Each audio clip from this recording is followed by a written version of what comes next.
जो भी धोखा देगा या बुरे काम करेगा, ये सब कुछ सिज्जीन नाम की एक किताब में लिखा जाएगा और वो नर्क का हकदार होगा। दोस्तों, सिज्जीन एक इस्लामिक बिलीव है, यानी कि नर्क जहन्नुम में ऐसा जेल होगा वहाँ बुरे काम करने वालों को रखा जाएगा। ये सब कुछ सिज्जीन नाम की बुक में रिकॉर्ड होगा। इन्हीं लाइसेंस के साथ ये एक मूवी की कहानी शुरू होती है। शुरुआत में हम दो लड़कियों को देख पाते हैं, जिसमें से एक का नाम इमरा और उसकी बहन का नाम वुलन था। वो दोनों एक आदमी के पास आए थे जो कि काला जादू करता था। वुलन कहती है कि उन्हें यहाँ पर नहीं होना चाहिए था। यहाँ हम उनके साथ एक औरत को देख पाते हैं जो कि इन दोनों को यहाँ काला जादू करने वाले आदमी के पास लेकर आई थी। वो आदमी का नाम इक्सन था। वो यहाँ पर उन्हें यहाँ आने का कारण पूछता है। इमरान जानना चाहती थी कि क्या वो उस आदमी के साथ रह पाएगी। इमरान सिर्फ उसे ही चाहती है। ये कहकर वो उस आदमी की फोटो देती है और कुछ पैसे भी इक्सन को देती है। अब इक्सन जिन से इमरान के इस सवाल का जवाब देने के लिए कहता है। जीन वुलन के जरिए इमरा से कहता है कि गलंग तुम्हारे पति के तौर पर बिल्कुल भी सही नहीं है, हमरा उससे दूर रहे वरना वो उसकी मौत का कारण होगा। दोस्तों, वो आदमी यानी कि हमरा जिसे पसंद करती थी उसका नाम गलंग था और वो हमरा की मासी का ही बेटा था। अब 12 साल बाद हमरा अपनी माँ फरा और अपनी बहन वुलन के साथ निशा के घर आती है, जहाँ पर फरा अपनी बहन यानी निशा की सास की हालत के बारे में पूछने आई थी, लेकिन उनकी हालत में कोई भी सुधार नहीं था। वो बेड पर ही रहती थी। यहाँ हम गलन को देखते हैं और इमरा उसे काम बंद करने के लिए कहती है। यहाँ पर हम गलन की बेटी सोफिया को देखते हैं जिसका आज बर्थडे था, लेकिन वो आंखों से देख नहीं पाती थी। यहाँ इमरा उसे एक डॉल गिफ्ट करती है और यहाँ सब गलन की माँ के पास होते हैं। तब इमरा गलन के पास जाकर उसे हक करती है, जिस पर गलन उसे रोकता है क्योंकि ये इसका घर था। हमें यहाँ पता चलता है कि इमरा और गलन का 3 साल से अफेयर था। एक दिन अचानक गलन ने निशा से शादी कर ली क्योंकि निशा को उसकी माँ ने चुना था। गलन इमरा से कहता है कि वो उससे ही प्यार करता है और कभी भी नहीं छोड़ेगा, लेकिन अब गलन उसे बात नहीं करना चाहता था। गलन कहता है कि वो उसका सिर्फ कजिन ही है। इमरा कहती है कि सोफिया तो देख भी नहीं सकती, लेकिन हमारा बच्चा ऐसा नहीं होगा। यहाँ हमें पता चलता है कि इमरा प्रेग्नेंट थी। पीछे से सोफिया आके इमरा के बारे में पूछती है, जिस पर गलन झूठ बोल देता है कि वो यहाँ पर नहीं है। अब यहाँ पर घर पर बुलन कहती है कि निशा को शक है और जल्दी ही गलंग उसे इमरा के रिश्ते के बारे में उसे पता चल जाएगा। इसलिए इमरा यहाँ पर बार बार गलंग को कॉल करने की कोशिश करती है, लेकिन कॉल ना उठाने पर वो गलंग के शॉप पर पहुंच जाती है। गलंग यहाँ पर गोश्त की दुकान पर काम करता था। इमरा उसके पास जाती है और उसके बच्चे की रिस्पॉन्सिबिलिटी लेने को कहती है, लेकिन गलंग ऐसा कोई भी इरादा नहीं रखता था। इमरा यहाँ पर चिल्लाकर सबको बताना चाहती है, उससे पहले ही गलंग उसे धक्का दे देता है और इमरा के पेट से खून निकलता है और उसका बच्चा मर जाता है। गलंग उसे हॉस्पिटल का बिल भरने के लिए पैसे देता है और कहता है कि वो अब उसे परेशान ना करे। ये रिश्ता खत्म करके वो चला जाता है। इमरा यहाँ पर ये सब सहन नहीं कर पाती। रात के समय गलंग सो रहा था, तब उसे एक ख्वाब आता है जहाँ वो सोफिया को देखता है जिसके हाथों में आंखें थी। वो आंखें पकड़ते हुए कहती है कि उसे अगले बर्थडे पर यही गिफ्ट चाहिए। ये देखकर गलंग डरते हुए उठ जाता है और अपनी बेटी को देखते हैं। यहाँ पर हमें पता चलता है कि निशा जब 6 महीने की प्रेग्नेंट थी तब उसे बहुत ही तेज दर्द हुआ था। उसने हॉस्पिटल जाने के लिए भी कहा था, लेकिन गलंग ने उसे नॉर्मल दर्द बताकर नजरअंदाज कर दिया था, जिसकी वजह से जन्म देते समय सोफिया की आंखें की नस दब गई थी और सोफिया देख नहीं सकती थी। अगर वो निशा को सही समय पर हॉस्पिटल ले जाता तो आज वो देख पाती। अब यहाँ पर अगले दिन जब गलंग नमाज पढ़कर बाहर आता है तो उसे इमरा का कॉल आता है। तब गलंग उसे और उसकी फैमिली को अकेला छोड़ देने को कहता है। अब इमरा के पास कोई रास्ता नहीं था, इसलिए वो वापस इक्सन के पास जाती है ताकि गलन की उसकी जिंदगी में वापस आ जाए। अब इक्सन को वो सोने के गहने देती है। इक्सन के पूछने पर वो बताती है कि गलन के साथ उसकी वाइफ, माँ और बेटी रहती है। अब इक्सन बताता है कि सारे कबीलों में अंजार जीन सबसे इविल होते हैं, जिन्हें मुस्लिमों से नफरत है और ये जीन से वो संपर्क करेगा। इसे निशा को पैजेस करने को कहेगा, जिसकी 5 रातों के अंदर निशा के खून के रिश्तेदार मर जाएंगे। हालांकि इमरा सोफिया के बारे में एक बार सोचती है, लेकिन इक्सन के कहने पर वो मान जाती है। अब अंजार जिन को मनाने के लिए काला जादू में राजी करना होगा, इसलिए इक्सन ताज़ा लाश की पैर की हड्डी पर पेन लिखेगा, जिसे वो एक बफेलो की आंतों से बांधेगा। इसलिए वो निशा के नाखून, बाल और खून के साथ फोटो भी मांगता है। अब इक्सन रात को जाकर कब्र में से ताज़ा लाश निकालकर उसकी पैर की हड्डी पर करता है। दूसरे दिन इमरान निसा के घर जाती है और कहती है कि वो सोफिया से मिलने आई और बाथरूम यूज करने के बहाने से वो उसके बाल और सारी चीजें ले लेती है।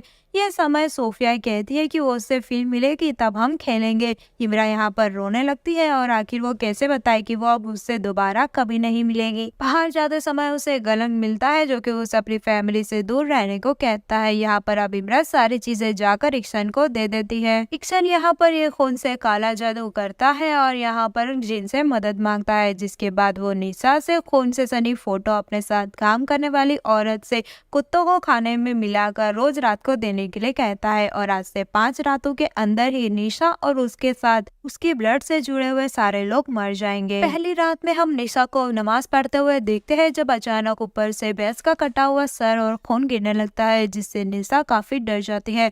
तब गलंग उसे आके कहता है कि यहाँ पर कुछ भी नहीं है। अब सोफिया के कमरे में निशा के पास से एक बॉटल लुढ़कती हुई आती है और बेड के नीचे उसे सोफिया की गुड़िया मिलती है और बस निशा जिन से पजेस्ड हो चुकी थी और गुड़िया के बाल काटकर उसे खा जाती है, जिसके बाद उसका गला चौक होने लगता है और उसे उल्टी हो जाती है।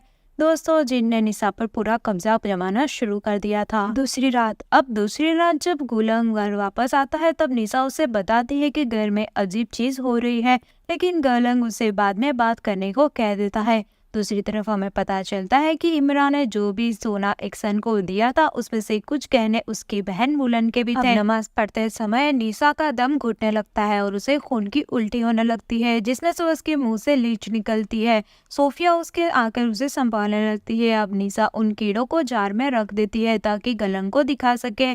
अब यहाँ पर उसके बाद वो गलंग की माँ को इस बारे में पूछने जाती है, तब वापस से वो पजेस्ड हो जाती है और गलंग की माँ को ये सांस रोकने लगती है और उन्हें मारने की कोशिश करने लगती है, लेकिन उस बीच उसे फिर से होश आ जाता है और वो अपने किए पर माफी मांगती है। जिसके बाद वो बाथरूम में जाती है और देखती है कि जार में से लीच गायब हो चुकी थी। दूसरी तरफ हम गलंग की माँ को देखते हैं जो कि चल रही थी, वो बेड से उठ भी नहीं सकती थी और अब वो निशा के सामने ही गैस पर पक रहा गर्म खाना अपने ऊपर गिरा लेती है और उससे उसकी खाल जल जाती है और वहीं पर उसकी मौत हो जाती है। इसी रात अब जब गांव वाले इनके घर आते हैं और प्रेयर करते हैं, यहाँ गांव वाले बातें करते हैं कि गलंग की माँ पर काला जादू करवाया गया है। अब उन्हें दफनाने से पहले सब प्रेयर करते हैं, तभी वहाँ जिन से पजेस्ड निशा आती है जो लाश को पलट देती है और पागलों की तरह हंसने लगती है। सारे ही लोग निशा को पकड़ते हैं और इमाम साहब निशा के अंदर जो जिन था उसे शरीर छोड़ने के लिए कहता है, लेकिन जिन निशा को छोड़ने वाला नहीं था। वो इमाम से कहता है कि तुम उसके बीच में न आओ, लेकिन इमाम साहब उस जिन को निकाल देता है और निशा नॉर्मल हो जाती है। अब इमाम बताता है कि निशा को एक ताकतवर जिन ने पजेस किया है। यहाँ गलंग को फिर बुरा लगता है क्योंकि निशा ने उसने कहा था कि उसे कुछ अजीब लग रहा है, लेकिन निशा की बात उसने नहीं सुनी। अब रात को जब गलंग अपने कमरे में बैठा आता है तब उसे कई आवाजें सुनाई देने लगती हैं और वो सोफिया को कफन में बंधा हुआ देखता है, जिस पर चारों ओर औरतें से घिरी हुई थी और सारे दुआएं पढ़ रही थी। और एक ही पल बाद वो सोफिया की जगह गलंग खुद को देखता है। तभी सोफिया आकर उसे उठाती है तो गलंग सपना देख रहा था जो कि उसी रूम की जमीन पर लेटा हुआ था। सुबह गलंग निशा से उस पर विश्वास ना करने के लिए माफी मांगता है। अब इमाम गलंग को बताता है कि इस बार निशा को ठीक करना आसान नहीं होगा क्योंकि उसे काफी ताकतवर जिन ने पजेस्ट किया हुआ है, जिसे अक्सर काला जादू के लिए यूज किया जाता है, जो कि लोगों को दर्द देता है और उन लोगों को खत्म कर देता है जिस पे आप नफरत करते हो। ये सब श्राप की किताब सिजिन में रिकॉर्ड है। अब इमाम साहब पड़ा हुआ पानी निशा के सर पर लगाने के लिए देता है। उधर घर पे निशा को पानी की आवाज सुनाई देती है और वो बाथरूम में जाती है तो गलंग की माँ जो कि पॉटी खा रही थी वो निशा के पास आने लगती है, जिसे देखकर निशा चिल्लाती है। तभी गलंग घर पर पहुंच जाता है और निशा को संभालता है। अब वो गलंग उसी पानी को निशा के सर पर लगाता है, जिससे निशा बहुत ही चिल्लाती है और बाद में नॉर्मल हो जाती है। गलंग के पास अब उसकी बेटी और निशा ही बचे थे। वो निशा को रेस्ट करने के लिए कहकर जाता है। निशा रेस्ट करती है, वहाँ जिन वापस उस पर कब्जा कर लेता है।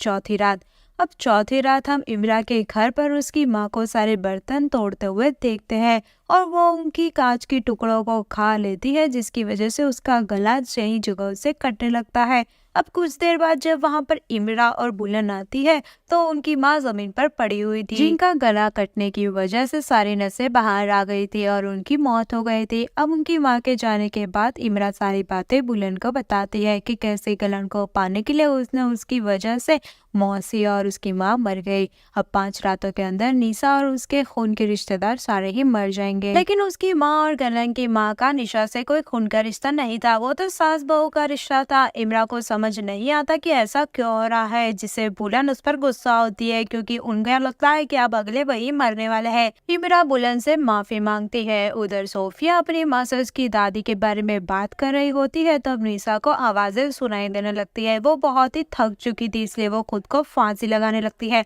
तभी गलंग आकर उसे रोक लाता है और गलंग बिल्कुल ही टूट चुका था। इमाम साहब निशा को देखने आते हैं और बताते हैं कि निशा का इलाज करने के लिए उन्हें तैयारी करनी होगी। आज रात निशा को मस्जिद के हॉल में ले जाने के लिए वो कहता है। अब इमरा यहाँ पर आकर गलंग से अपनी गलती की माफी मांगती है। गलंग को यहाँ पता चल जाता है कि जिनको इमरा ने ही भेजा था, वो उस पर काफी गुस्सा करने लगता है। आज आखिरी रात थी, मतलब कि 5वीं रात। आज रिचुअल की आखिरी रात थी। इमरान को इक्सन को रोकना होगा, जिसके लिए वो बुलन को साथ चलने के लिए कहती है। तभी बुलन को जिन कब्जे में कर लेता है और इमरा को मारने की कोशिश करता है और इमरा बाहर की तरफ भागती है। वो बुलन को पत्थर मारने ही वाली होती है तब बुलन कहती है कि वो उसकी बहन है। थोड़ी देर बाद फिर से जिन बुलन पर हावी हो जाता है और बुलन पजेस्ड हो जाती है। उसके अंदर का जिन कहता है कि अब बुलन मरेगी। बुलन पेड़ पर चढ़ जाती है और इमरा उसे रोकती है। बुलन पेड़ पर से कूद जाती है। उसके सर के बाल की खाल डाल पर ही रह जाती है और बुलन की वहीं पर मौत हो जाती है। दूसरी ओर निशा को उस जिन से छुड़वाने का काम शुरू होता है। यहाँ इमाम निशा के माथे पर पड़ा हुआ पानी लगाता है, जिससे वो बेकाबू होने लगती है। ये लोग निशा को काले कपड़े से बांध देते हैं जिस पर आयतें लिखी हुई थी और कांस्टेंट प्रेयर शुरू करना चालू कर देते हैं। दूसरी ओर इमरा इक्सन के घर जाती है लेकिन वो वहाँ पर नहीं था। इमरा के साथ काम करने वाली औरत से वो जिन को रोकने के लिए कहती है। वो उसे कहती है कि अब उसे बुलाने के बाद रोका नहीं जा सकता। इमरा उसे धक्का मारकर अंदर जाती है, वहाँ पर कोई भी नहीं था। दूसरी ओर जिन निशा को पूरी तरह से कब्जे में कर लेता है और अब हवा में वो ऊपर उठने लगती है और उसके अंदर का अंजार जिन गलंग से कहता है कि जिस तरह तुमने इमरा के बच्चे को मारा, तुम भी वैसे ही मरोगे और तुम्हारा परिवार भी खत्म हो जाएगा।